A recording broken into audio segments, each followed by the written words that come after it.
Bienvenue sur le podcast Détermination. Aujourd'hui, on est avec Alexis Iland, donc directeur du Décathlon à Comté et à Crans-Montana. On va parler bien sûr de sa vie, de toutes ses aventures et de comment en fait il aborde sa passion, les ultras, hein, c'est bien ça qu'on dit. Yes, exactement, l'ultra trail avec. Excellent. Est-ce que tu peux déjà commencer par te présenter un petit peu? Ouais, tout à fait. Donc, je m'appelle Alexis, j'ai 28 ans, originaire de Normandie, passionné de montagne depuis tout petit, mais en Normandie, c'est compliqué de pratiquer la montagne. Donc voilà, directeur aussi magasin depuis 4 ans, donc auparavant à Villeneuve, puis maintenant à Comté. Jeune papa d'une petite Olivia que tu as vu tout à l'heure, qui a 2 ans. On habite Vétro, accompagné de ma femme aussi, Constance, qui est infirmière en ambulance. Donc voilà pour ma vie perso et pro aussi. Et puis forcément passionné par le sport. Les sports de combat qui m'ont guidé pendant longtemps, et donc kickboxing et Muay Thai. Et puis maintenant les sports d'endurance, donc l'ultra trail notamment, un petit peu d'alpinisme aussi, par moment. Donc, Excellent. Et je commence toujours un peu comme ça, les podcasts. Est-ce que c'est le podcast, c'est détermination? Est-ce que toi, en fait, ça te parle? Est-ce qu'il y a quelque chose qui te vient en tête quand je dis détermination? Bien sûr, ça fait partie en tout cas de mon quotidien avec mon métier. Être déterminé en tout cas pour essayer de conseiller un maximum de clients, pour répondre à cette demande, pour créer des beaux événements. Et puis aussi, à côté de ça, je suis passionné, comme je te le disais, d'ultra trail, donc être déterminé pour allier le pro, la famille, le perso, et puis réussir à prendre le départ de ces grosses courses de 170. Ouais, excellent. Ouais, on va revenir d'ailleurs sur toutes ces belles courses, dont la Diagonale des Fous, que tu m'as parlé avant. Mais pour revenir un tout petit peu en arrière, avant que, quand tu étais plus jeune, tu m'as parlé de sport de combat, c'est ça? Comment tu as commencé ça et comment tu t'es senti en fait quand tu as commencé ces sports de combat? Je pense que je recherchais avant tout de la confiance en moi.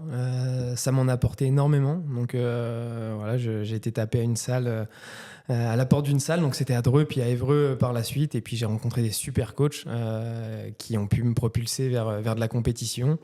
Et puis voilà, ça m'a donné tout simplement une confiance qui était exceptionnelle. Et aussi beaucoup d'humilité. Je trouve que c'est ce que ce sport permet, donc très chouette. Et puis le deuxième mot, en tout cas, que j'ai réussi à acquérir, et j'en suis fier grâce à mes coachs, c'est l'abnégation. C'est être capable de prendre des coups, d'ordonner, de faire aussi preuve de résilience par moment, c'est-à-dire qu'on peut pas toujours être le meilleur. Donc ouais, je dois beaucoup à ces sports de combat, en tout cas. C'est vrai. Est-ce que tu te rappelles, moi j'ai une vision tellement claire, la première fois que je suis rentré dans le dojo et que j'ai vu mon prof exécuter une technique, j'étais époustouflé. Est-ce que toi tu as un souvenir un petit peu que tu te rappelles un petit peu de la première fois que tu as passé la porte ou quelque chose ou... Ouais, je me rappelle donc de ce fameux coach qui s'appelait Maura Mendy, qui a été champion du monde dans son poids, c'était un poids plume, et qui était capable de mettre des high kicks et des coups de pied retournés à une rapidité exceptionnelle. Donc je me suis dit, moi aussi j'aimerais bien faire ça. Ouais. Et puis à chaque fois, il avait le sourire en plus en coin quand il t'en mettait une sur le côté de la mâchoire, donc c'était d'autant plus perturbant et en même temps très alléchant. Donc ouais. Excellent. Et là, t'avais quel âge quand tu as commencé?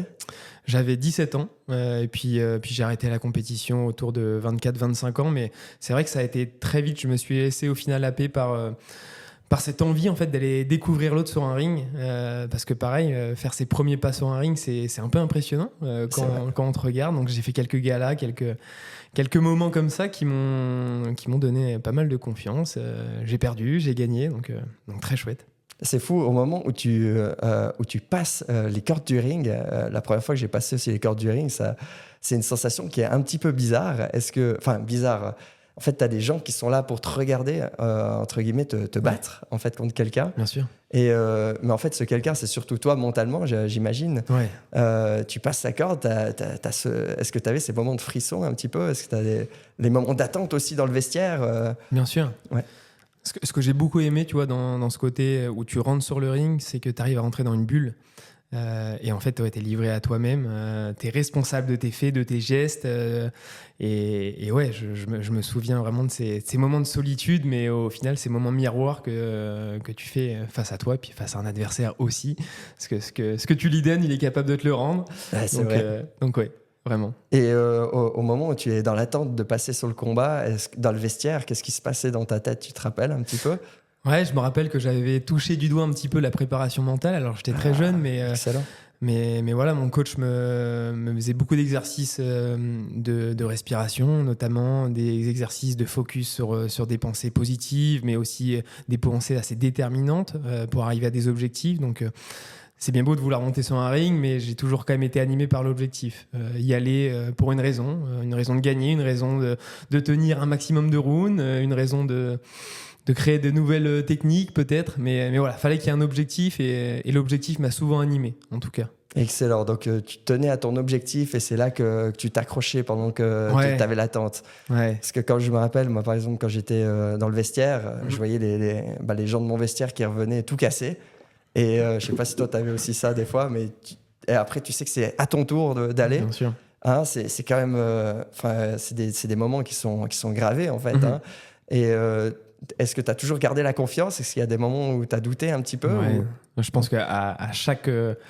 à chaque combat que j'ai pu faire, à chaque fois que je montais sur le ring, je doutais. Et je pense que tu vois, dans ce sport, c'est l'humilité qu'on peut avoir, que tous les boxeurs peuvent avoir, malgré qu'il y ait le trash talk qui commence à arriver dans le MMA, mais plutôt pour le côté cinéma. Mais au final, je pense que on a tous un petit peu ces petits papillons dans le ventre au début, ce manque de confiance qui arrive. C'est sûr, ouais. Au moment où il y a le gong qui sonne, au moment où tu sais que c'est le départ du combat, il y a tout qui est au ralenti. C'est juste. Et est-ce que tu arrivais à entendre aussi le public autour? Non, tu vois, je te parlais de ce côté bulle. Ah ouais. Et moi, ça m'a toujours marqué, mais j'ai souvent ma famille proche. Et voilà, j'ai rarement réussi à avoir de l'attention. Peut-être la voix de mon coach qui était très fin. Et j'arrivais, de par sa voix douce, à entendre ce qu'il me disait. Mais c'était tout, quoi. J'étais focalisé sur sa voix. Et tu as participé au championnat de France, tu m'as dit avant? Ouais, alors en light. Donc, ce que j'ai beaucoup aimé, en tout cas dans ce sport aussi, et dans l'approche de mon coach, c'est qu'il m'a fait goûter rapidement la compétition, mais en light. C'est-à-dire que tu avais un arbitre et les coups ne devaient pas être portés jusqu'au KO. Donc voilà, tu as dû connaître. Et puis, une fois que j'avais pris confiance dans le light, j'ai pu aller en plein.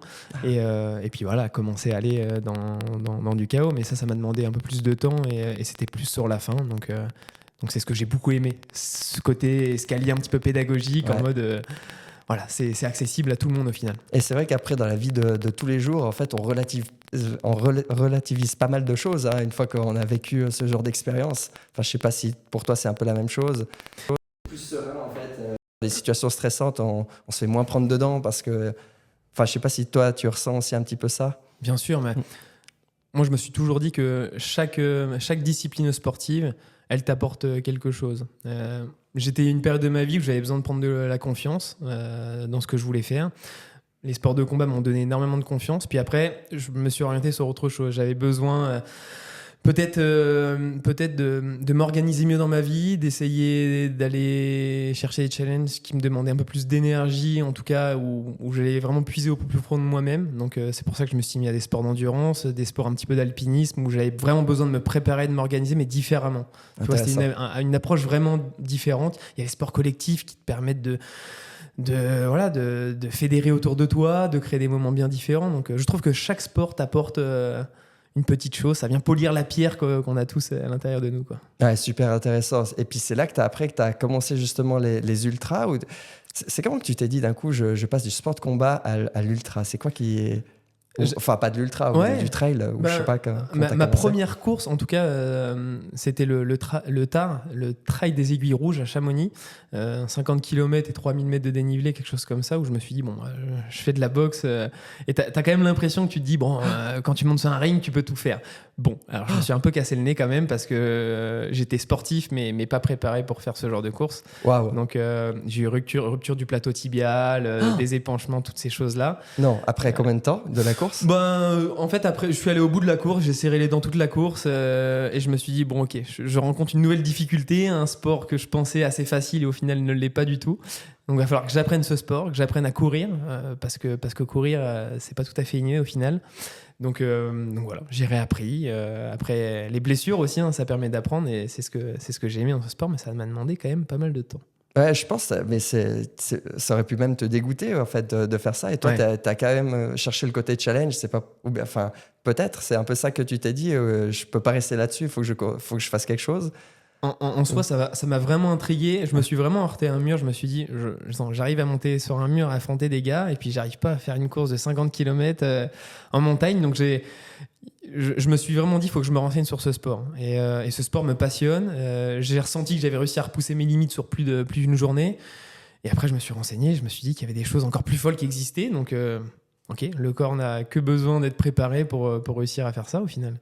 Mais du coup, t'as commencé par 50 km. Ouais, alors attention, je faisais des 10 km à côté, j'avais déjà fait des semi-marathons, des marathons, enfin j'étais plutôt coureur sur route en parallèle de la boxe parce que j'aimais bien ça, mais oui, j'ai fait marathon de Paris, Rouen, j'ai fait plusieurs marathons. Plutôt à plat sans dénivelé. Ouais, Et là, ouais, d'un coup, c'est plutôt la différence, c'est que t'as fait exact. du 3000 de dénivelé. Ouais, exact. 3000 de dénivelé, c'est un truc de fou, quoi. Exact. Ouais, et puis sur un terrain caillouteux et tout, donc technique. Ouais. Et du coup, après, tu as commencé à t'entraîner différemment. T'as fait quoi comme t'as fait des préparations, t'as fait quelque chose? Je me suis vraiment instruit et renseigné. J'ai acheté le livre qui s'appelle La clinique du coureur, qui apprend à courir, tout simplement, qui te parle de la position du pied quand on court, qui te parle de l'amplitude de tes pas, qui te parle de toutes ces choses-là. Donc, avant même de parler de gestion de course, de quoi que ce soit, je voulais vraiment réapprendre à courir. Et je pensais pas que c'était si compliqué, parce que tout le monde sait courir. Tu demandes à n'importe quelle personne, tout le monde te dira « je sais courir ». Mais il y a plein de gens qui attaquent, par exemple, sur le talon, et attaquer sur le talon, la répercussion se fait dans les genoux, dans les hanches et dans le dos. Voilà, attaquer médio-pied ou sur l'avant du pied, la répercussion se fait mollet, quadriceps, fessier. Donc tu vois, l'approche elle est différente, elle est musculaire d'un côté et osseuse de l'autre. Donc voilà, j'ai voulu vraiment apprendre sur ce sport. Ça a dû être super intéressant d'un coup de te replonger dans un domaine complètement différent, de repartir à zéro. Ouais. Puis tu as eu l'humilité aussi de repartir à zéro, parce que tu pourrais très bien te dire c'est compliqué tout ça. Mm-hmm. Et du coup, les étapes, elles étaient difficiles ou bien pour toi, c'était assez fluide? C'était comment? En soi, c'était assez difficile parce que cette blessure, je l'ai gardée assez longtemps. À chaque fois, je me blessais. Il fallait aussi faire de la proprioception. Enfin, plein de choses qui demandent beaucoup de temps. Il y a peu de résultats sur le moment. Mais après, au final, ça paye. Et par contre, je me suis toujours interdit de ne pas m'inscrire à certaines courses, malgré les blessures que je pouvais avoir. Donc, je me mettais pas une pression malsaine en me disant si je finis pas, je suis pas bon. C'est comme ça qu'on apprend. Donc chaque année, je me faisais un petit planning assez léger quand même, mais de course, mais avec un bel événement normalement à la fin de l'année. Excellent. Et ça t'anime un petit peu quand c'est quoi qui t'anime en fait dans ces départs de course, ou par exemple quand tu prends le départ d'une course, c'est quoi il y a quoi qui se passe en toi? En soi, une reconnexion. Voilà, une simple reconnexion avec soi-même, c'est là aussi, c'est ce qui m'a fait passer de course d'une journée à 2-3 jours en montagne, où on se reconnecte à des choses simples, c'est de la survie au final, c'est manger, marcher, et puis voilà. Et puis on recommence, et puis on est dans un lieu naturel qui est magnifique. Donc là est née ma passion pour l'ultra trail, réussir à déconnecter pendant 2-3 jours. Ouais, tu te déconnectes assez vite, mais est-ce qu'au début, il y a toujours de la nervosité quand il y a le peloton qui démarre, ou est-ce que tu as des techniques pour te calmer? Parce que très souvent, moi, c'était un de mes plus gros problèmes quand je partais sur des courses avec obstacles, c'est Spartan Race, mais je voyais que j'avais un problème au départ, en fait, et mon problème, c'était le peloton. Okay. Et est-ce que toi, tu avais quelque chose par rapport au peloton, ou quelque chose avant qui te puisait de l'énergie, ou c'était directement fluide, ou il y a peut-être d'autres problèmes pendant la course qui venaient? Je dis mentalement, tu as des choses qui prennent de l'énergie. En fait, j'ai vraiment voulu aborder l'ultra trail parce que c'est quand même une discipline qui m'impressionnait, en me disant je vais partir dernier et on verra bien. Ah, intéressant. Je partais dernier, alors que j'ai quand même un esprit assez compétiteur, mais à un moment il était trop fort dans ma vie, donc je me sentais, c'était important pour moi de le réduire. Donc je partais dernier, et à chaque fois j'étais toujours surpris de rattraper du monde. Donc ça sur un ultra trail, et en plus sur un ultra trail où c'est des courses de plusieurs jours, de plusieurs heures, 40 heures, 45 heures. Tout se joue, et même le dernier peut finir premier. Alors, ça dépend des courses. Premier, c'est que j'exagère un peu, mais voilà, tout est possible, vraiment. Impressionnant, ouais. Donc ça permet vraiment de relâcher. Ouais, tu te relâches la et de pression baisser comme ça. la Ouais, mais pression. c'est intéressant. Et Ouais. il y a plutôt un objectif de finisher au final sur un ultra. Et moi, c'est comme ça que j'ai abordé ces courses. Et des fois, tu finis pas. Et des fois, tu t'aperçois que t'es 15e sur un ultra trail. Et puis là, c'est magnifique. Et puis la magie opère. Et C'est puis sur, en avant. c'est sur lequel que tu as fini 15e? Alors sur la Swiss Peak 100, j'ai été 15e. Puis après, je finis 20e au final. Mais voilà, c'était. En plus, il y a du monde. qui C'était fait l'année cette Swiss dernière. Peak, hein. Ouais, il y avait du monde. Elle va redémarrer d'ailleurs, ou elle a redémarré maintenant? Ouais, là, chaque année, c'est au mois de année. septembre. Donc j'ai fait la 170 aussi, donc une course magnifique. Je crois que je finis 34e, quelque chose comme ça. Et pareil, je pars dernier. Je passe vraiment la ligne d'arrivée, la ligne de départ dernier. Et puis voilà, ce qui opère, c'est fou parce qu'à chaque fois, tu rattrapes du monde. Je crée aussi des vraies connexions avec les gens. À chaque fois, tu vois, j'ai une compétition au fond de moi en me disant je veux finir, je veux donner le meilleur de moi-même, mais je veux aussi partager des bons moments sur la course. Oui. Et c'est ce qui m'anime le plus sur l'ultra trail. Et j'ai fait des rencontres qui sont exceptionnelles, créé des amitiés qui sont très fortes aujourd'hui. Ouais, incroyable. Et du coup, tu fais comment? On a une course de, tu dis 35, 40, 45 heures. Mhm. Tu fais comment pour dormir? Je me suis toujours demandé comment vous faites pour dormir. Ouais, Vous dormez ou pas? Ouais, alors Ouais. le sommeil fait partie de l'entraînement et en tout cas me concernant, je sais pas s'il y a des recettes miracles, mais me concernant, c'est les micro siestes de 15-20 minutes, grand maximum, qui sont très réparatrices. Il m'est même déjà arrivé de dormir 10 minutes et l'esprit a l'impression de faire un reset et le corps aussi, ça fait grand bien. Et au final, tu passes, de ma perception, si tu te posais plusieurs heures, 1 heure, 2 heures peut-être, je pense que tu aurais les courbatures qui arriveraient très fortement et le départ serait bien plus fort. Donc en fait, le muscle n'a pas le temps de s'habituer à ce repos, mais par contre, l'esprit est totalement libre de repartir. Super Et moi, ça intéressant. m'aide énormément et j'arrive à dormir sur 45 heures de course, peut-être, je sais pas, 45 minutes, des fois 1 heure, mais décomposé plusieurs fois. Fou. Et par exemple, tu te dis à 1 heure que tu dois dormir ou bien c'est au feeling? Et non, là, le feeling intervient énormément. Je pense que j'ai pu me coucher en plein après-midi après avoir mangé. Donc il y a aussi cette capacité à avoir de réussir à manger en courant. Donc l'estomac doit s'adapter aussi à ça, de réussir à manger des vrais repas et pas seulement des bars. Tu vois, on parlait de nutrition tout à l'heure et le carburant, c'est essentiel. C'est comme une voiture sur un ultra. S'il n'y a pas de carburant, ça roule pas. Donc, mais c'est ça. Et tu fais comment pour te nourrir, pour pas avoir Parce qu'au bout d'un moment, moi en tout cas, je sens que vers 30, 40 kills, il y a l'estomac des fois qui serre un petit peu. Tu fais comment pour gérer l'alimentation sur un ultra? Avant toute chose, dans la partie entraînement, je m'entraîne déjà à habituer mon corps à être pas forcément dépendant de la nourriture. Donc partir courir 3-4 heures sans manger, en buvant un minimum, juste pour l'habituer. Par contre, je reste très conscient en ultra. Là, je privilégie le côté m'alimenter toutes les heures, que ce soit par des glucides, mais aussi un vrai sandwich, quelque chose de vraiment consistant qui nourrisse mon corps.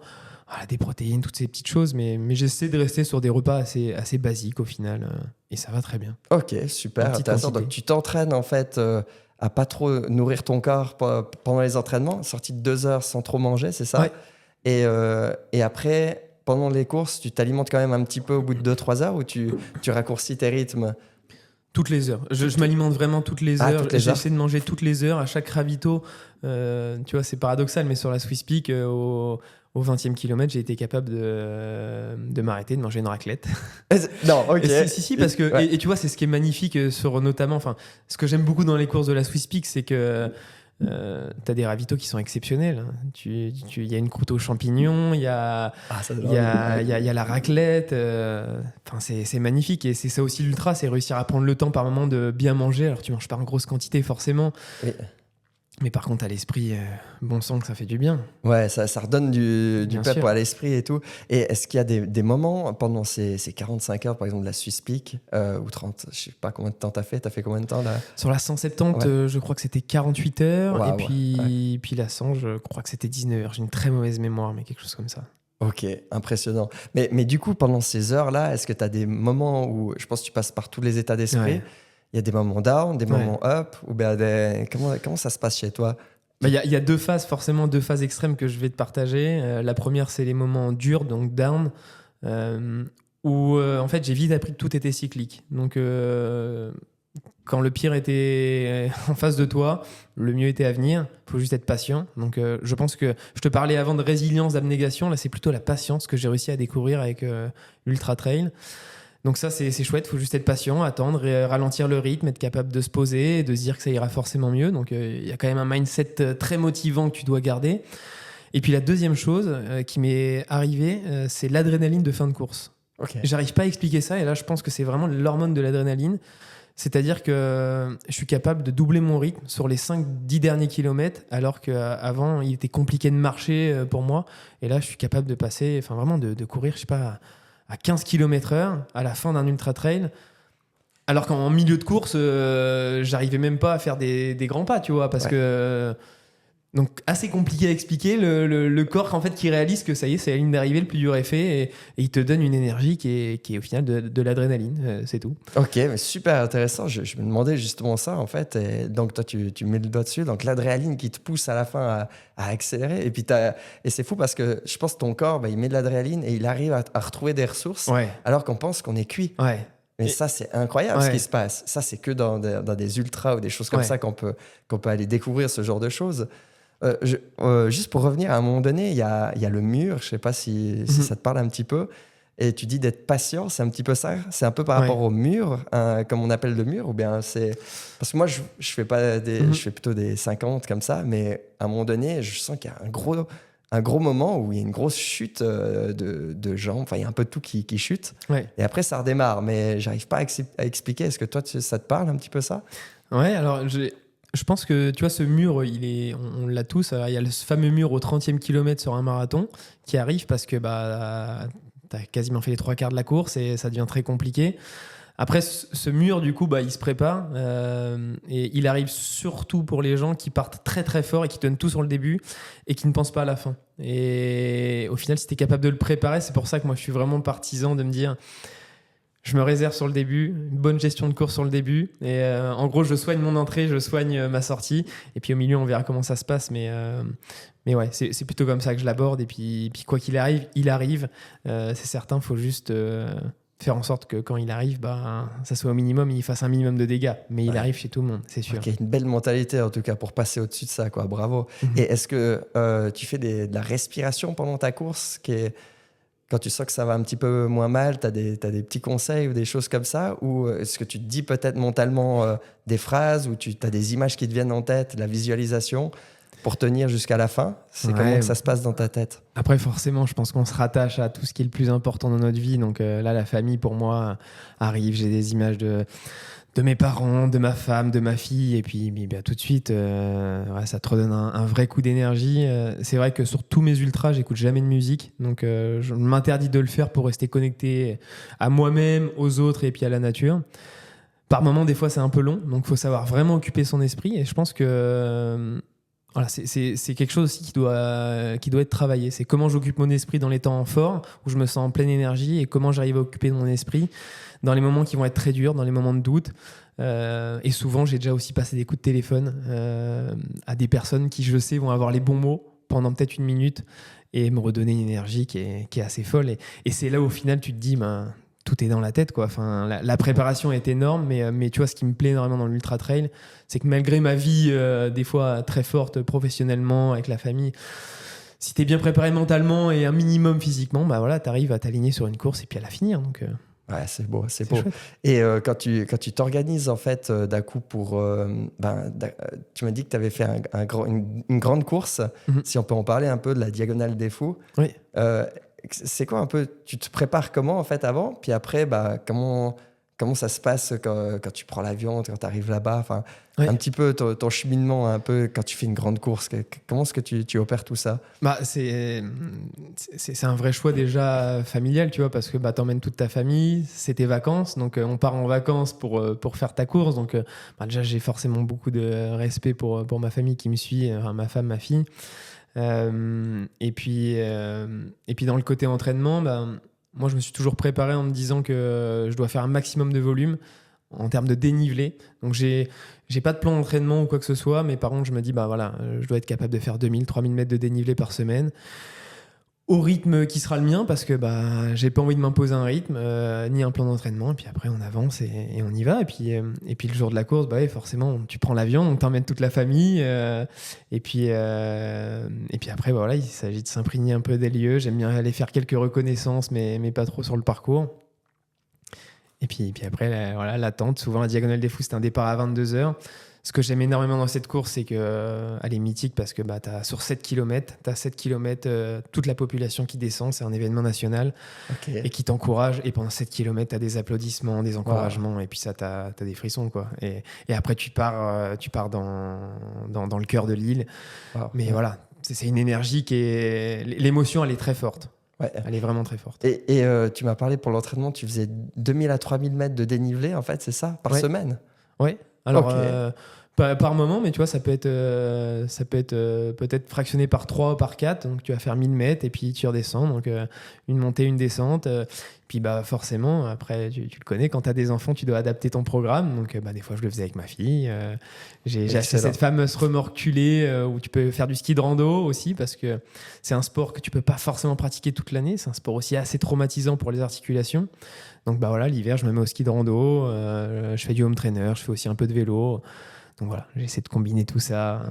Chapeau, parce que le plus dur aussi, c'est de combiner la vie familiale avec la vie professionnelle. Mm-hmm. Et là, tu trouves un bon équilibre. Donc j'ai l'impression que tu t'épanouis bien avec tout ça, quoi. C'est une question d'organisation, je pense. Hein. Ouais. Donc tu t'organises à fond. Ouais, super. Ouais. Et au moment où tu vas faire cette Diagonale des Fous, tu m'as parlé avant que c'était en plein Covid. Est-ce qu'on peut reparler un petit peu de ça? Si j'ai bonne mémoire, du coup, c'était 2019 où donc je m'inscris à cette fameuse Diagonale des Fous. Je suis tiré au sort. On crée un groupe sur Messenger. On se connaissait pas, hein, mais pour commencer à s'organiser. Et puis ouais, il y a le Covid. Donc, on décide quand même dans ce groupe tous de partir en vacances là-bas, parce que c'était encore possible avec ce fameux passeport Covid. Et puis la Diagonale est malheureusement annulée. Par contre, on décide de prendre le départ. Donc, il y a la télé qui était présente aussi. Okay. Et on était une quarantaine sur cette fameuse ligne de départ non officielle. Wow. On prend le départ à 22h. La vraie difficulté, c'est qu'il y avait 0 assistance sur tout le parcours. On avait mis la trace GPS sur nos montres, donc on était souvent en train de regarder la montre. Donc on est parti. Il y a des petits groupes qui se sont faits par affinité. Puis après, moi, j'ai créé des vrais liens avec Olivier Michel, qui avait 30 ans de plus que moi, okay. Mais une maturité qui était inégalée. Donc voilà, on a partagé toute la course ensemble et on a fini en 58 heures, je crois. On passe à la ligne d'arrivée fictive, wow. Mais il y avait quand même la télé qui nous attendait. Parce que voilà, c'était chouette. Donc, magnifique, cool. Trop beau. Et en plus, donc si on parle de kilomètres, c'était 170, c'est ça? Oui, 170. Et le dénivelé, c'est combien? C'était 10 000 normalement. 10 000, c'est énorme. Ah, ouais. Et en plus, dans un terrain où c'est pas comme ici, donc ça c'était comment en fait de s'adapter à un nouveau terrain? Ouais, alors la difficulté, c'est qu'il fait très chaud. Les bâtons sont interdits sur la Diagonale des Fous parce que ça abîme les sentiers. En tout cas, c'est comme ça, c'est historique. Donc, la difficulté, elle était quand même là, hein, faire les montées et les descentes sans bâton. Et puis après, dans une nature quand même assez sauvage, des choses qu'on n'a pas forcément l'impression de voir ici. Donc, mais puis cette chaleur très très forte. Waouh. Ouais, je pense que tu as la chaleur, l'humidité un petit peu comme aussi. Ça qui vient étouffer et tout. Excellent. Et là, pendant cette course, est-ce que tu avais des choses qui te revenaient? Genre, tu as eu des moments plus durs où ça a tout bien été tout le long, toute la course. Tu sens des fois, par exemple, peut-être tu as un peu mal à quelque part, mais ça s'accentue le mal, puis après ça redisparaît, ça revient. Ouais, je sais pas si tu as ce genre de choses. Ouais, je te parlais de cette rupture au plateau tibial que j'avais eue. Donc, c'était 6 mois avant la course, donc j'avais hésité à prendre le départ.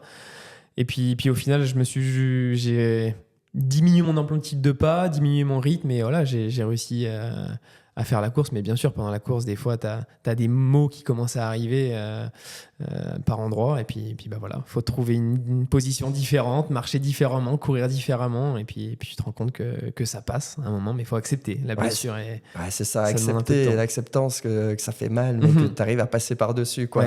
Ouais, ça, c'est vraiment impressionnant d'aller rechercher ça à l'intérieur, quoi. C'est vraiment un travail mental, en fait, tout ce qui se passe à travers un ultra, je pense. Hein. Ouais, clairement. C'est là où je te dis, moi, j'ai l'impression que ça fait... Le mental, c'est 60% du job et 40%, c'est l'entraînement, le physique, c'est ce que tu as réussi à faire à côté. Et quand tu arrives à la fin de la course, il se passe quoi en toi? Tu es comment? Bah, t'es forcément heureux, tu vois. Ouais. Enfin, t'es reconnaissant, je pense, enfin, c'est pas je pense, mais moi, j'étais reconnaissant forcément de ma femme. Enfin, t'as beaucoup d'émotions qui arrivent. Ouais. Et tu te dis, bah voilà, c'est les choses les plus simples sont les meilleures. Enfin, voilà. Moi, c'est souvent les sentiments que j'ai eus, c'est quel changé d'être ici, quel changé de pouvoir faire ça. Et après, quand tu finis, est-ce que tu es dégoûté de la course ou pendant un petit moment, tu fais plus de course ou est-ce que tu arrives à passer tellement des objectifs qui sont grands que Ouais. des fois, il peut avoir, tu as fini le rêve, tu dis, bon, bah voilà, j'ai fini ce que j'avais à faire. Ouais. Ou tu te redémarres un challenge parce que là, tu m'as dit que tu avais recommencé encore une fois, tu as fait une deuxième fois la Diagonale des Fous, c'est ça? Ouais, donc la diagonale des off en 2019 et en 2020, la diagonale officielle, puisque mon dossard a été reconduit. Donc, non, alors je t'avoue qu'à chaque fois, celle qui m'a le plus marqué, c'était la 170 de la Swiss Peak, qui était au final très exigeante. Enfin, les 100 premiers kilomètres, c'était affreux. Et tu as un taux d'abandon qui est énorme parce que c'est des menhirs. Enfin, vraiment, tu cours sur des pierres, il n'y a pas de chemin à aucun moment. Ouais. Hyper technique. Et ouais, hyper technique. Ouais, je t'avoue, quand j'arrive, je me dis, bon, c'est quand même assez solide, faut se remettre derrière. C'était un peu long, et puis après, le temps passe et tu crées un manque et tu te dis, ouais, ça m'a quand même apporté pas mal de choses. Okay. Et tu te réengages. Mais après, tu vois, comme je t'en parlais, je fais entre 1 et 2 courses par an, grand maximum. Et voilà, je me conserve un agenda assez léger. Et ça, c'est aussi, je pense, ce qui me permet de profiter, de me mettre une pression qui n'est pas trop malsaine non plus. Et puis voilà. Est-ce que tu penses à faire des choses encore plus longues ou est-ce que ça titille l'esprit toujours? Parce que là, tu arrives à 170, c'est énorme. Ouais. Enfin, je sais pas si après, on a envie de voir jusqu'où on peut aller. Je sais pas si... Ouais, bah, enfin, oui, sincèrement, pour l'instant, je sais qu'il y a la 360 qui existe sur la Swiss Peak, qui me fait de l'œil, mais un engagement qui est très fort parce que là, c'est plus d'une semaine. Mais là, j'ai plutôt envie d'orienter l'ultra sur un autre sport qui est le vélo. J'ai découvert ça, donc là, je me suis inscrit aux 500 km de la Race Across Switzerland que j'ai fait il y a une semaine. Je me suis arrêté à 280. C'est l'un des premiers échecs que je peux avoir en ultra. Parce que très dépendant du matériel, à l'inverse du trail où tu es dépendant au final de ton corps. Bon, la paire de chaussures, tu la connais, mais là, la posture était vraiment pas bonne sur un vélo. Ah ouais. Donc voilà, je m'en suis rendu compte. Et qu'est-ce qui se passait en fait? C'est que ça te faisait mal la position? Okay. Enfin, je pouvais plus m'asseoir sur le vélo. Ah ok. Musculairement, ça allait tout bien, mais impossible de m'asseoir sur le vélo parce qu'une position qui doit être exceptionnelle sur le vélo, enfin, tu peux pas passer plus de 30 heures sur un vélo sans être parfaitement bien. Ouais. Donc, bien sûr, tu auras mal à la nuque, quoi que ce soit, mais là, je pouvais plus m'asseoir sur le vélo. Aïe. Et puis, t'as fait 500 km. T'avais déjà fait du vélo avant ou bien... Non, alors justement, tu vois, j'aime bien des fois aborder les sports par une grosse distance quand même. Donc oui, je faisais quand même des 100 km, des 200 km, mais bon, j'avais jamais fait plus de 200. Donc là, c'était un premier test. Mais encore une fois, en tout cas. on apprend de l'échec et j'ai appris plein de choses. Donc je reviendrai l'année prochaine, c'est certain. Ah, excellent. Donc tu te remets direct. Je vais le faire, quoi. C'est pas l'échec qui va te casser. Non. Enfin, vraiment, je prends conscience que c'est en se trompant qu'on apprend et c'est ce que j'adore dans ces sports-là. C'est qu'il y a tellement à apprendre sur soi-même. Et là, en l'occurrence, j'ai appris du matériel. Et du coup, tu es parti de quel endroit? C'est quoi comme course exactement? Je la connais pas bien. Alors, la Race Across Switzerland, cette année, elle partait de Champagne, donc près de Neuchâtel. Et puis, elle faisait toute une boucle en montagne. Alors, tu faisais première boucle de 200 km autour du lac de Neuchâtel. Et puis après, tu repartais du côté de Avry-Matran dans la montagne. Voilà, il y avait quand même 10 000 mètres de dénivelé. Donc, c'était un gros morceau aussi. Excellent. Il y a ces courses aussi en France, non? Avec, exactement, ouais. Comment il s'appelle celui qui fait les podcasts justement là-dessus? J'ai plus son nom, mais la Race Across, elle est présente maintenant au Canada, au Portugal, en Espagne, en France. Enfin, tu as plusieurs courses qui existent comme ça. Et l'ultra-distance qui attire de plus en plus. Il y a la 1000 km qui partait des Grisons et qui arrivait justement à Champagne, près de Neuchâtel. Wow. Donc ouais, l'ultra-distance commence à prendre une place assez importante quand même dans le monde du sport. C'est joli ça. Et en plus, toi, tu travailles en plus chez Decathlon, donc il y a vraiment plein de matériel. Tu peux tester du matériel et tout le temps. C'est génial pour ça. Ouais. Par rapport à l'alimentation d'une course trail ou une alimentation d'une course vélo, tu changes quelque chose ou tu fais à peu près la même chose que... À peu près la même chose. Je t'avoue que j'ai réussi à appliquer un petit peu les mêmes recettes, c'est s'alimenter très régulièrement, sûrement toutes les heures, voire même un petit peu plus. Ce qui change dans le vélo, c'est que la nourriture, tu l'as pas toujours à disposition. Alors, il y en a qui ont des petits sacs de nourriture à l'avant de leur vélo, mais tout le monde l'a pas. Donc, le geste, il est pas toujours simple d'aller derrière ou d'aller dans la sacoche chercher la nourriture. Donc, important de l'avoir à proximité, sinon tu oublies de t'alimenter. Ouais. Mais au final, non, je suis resté assez fidèle à ce que je t'avais dit. Manger assez de manière consistante de tout et des choses qui vont te nourrir. Et pas que du sucre qui va te faire des pics de glycémie très forts avec des grosses descentes. Je suis pas trop non plus pour ces shots de caféine, pareil, qui te font des grosses montées et des descentes qui sont très très fortes. Plutôt rester assez constant dans ce que tu peux prendre. Excellent. Et qu'est-ce que tu en penses justement aussi des électrolytes? Est-ce que tu en prends des fois aussi un petit peu ou pas du tout, par exemple, pour avoir le potassium, le magnésium et le sel en fait? Ouais, j'en prends clairement pour tout ce que tu as pu détailler. Aussi un petit peu de maltodextrine 3 jours avant une course. Ça, c'est ce qui guide tous mes entraînements à chaque fois et puis toutes mes pré-courses. Voilà. 3 jours avant, maltodextrine. Ok, bien intéressant. Puis bien s'hydrater, on dit toujours avant les courses de bien s'hydrater. Ce serait quoi comme conseil en fait quand on dit bien s'hydrater? Parce qu'on conseille de boire quand même pas mal d'eau avant les courses pour pas choper les crampes et tout. Est-ce que tu fais aussi ça un petit peu? Ouais, au final, je pense que c'est un geste qu'on doit avoir dans notre vie. Hein. Il y a une bouteille qu'on vend aussi chez Decathlon, mais qui te dit tout ce que tu dois boire heure par heure. Et au final, je pense que le secret de l'hydratation, c'est de boire très régulièrement des petites quantités et pas boire, 500 millilitres d'un coup où tu as ton estomac qui est au final rempli d'eau. Et ça, je pense que ça joue pas. C'est vraiment régulier toute la journée. Et voilà, c'est ce que je fais avant course et maintenant, c'est ce que je fais aussi dans la vie de tous les jours parce que notre corps a besoin d'eau régulièrement et pas par abondance en one shot. Excellent. Et pour finir un petit peu ce podcast, est-ce que tu as des projets futurs que tu vas faire là, ces prochains temps? Ouais. Alors je t'ai parlé un petit peu d'alpinisme, mais j'ai fait aussi le Cervin, donc je suis aussi passionné par la haute montagne. Donc là, le Mont Blanc devrait arriver normalement fin septembre. Donc la cabane est déjà réservée. On verra si les conditions sont présentes et peut-être la Wish Trouble aussi. Donc c'est un trail qui est près de Grand Montana. Ouais, il est aussi très très grand et tout. Ouais. Et du coup, sur l'alpinisme, en fait, là, tu vas à deux, je pense, j'imagine, hein, en cordée et tout ça. Ouais, c'est juste. Et c'est quoi qui t'anime un peu dans l'alpinisme? Là, c'est le côté redépasser ses limites, aller encore un petit peu plus haut, mais tout en respectant toujours la nature.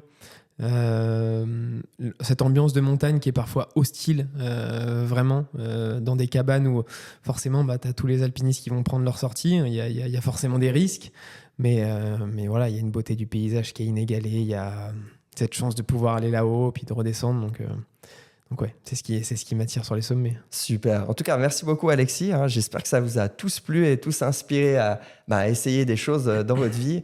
Donc, en passant par toutes ces étapes, je trouve ça vraiment très inspirant, en tout cas de mon côté. Allez, je vous souhaite à tout bientôt et puis à bientôt Alexis. Merci à toi, à bientôt.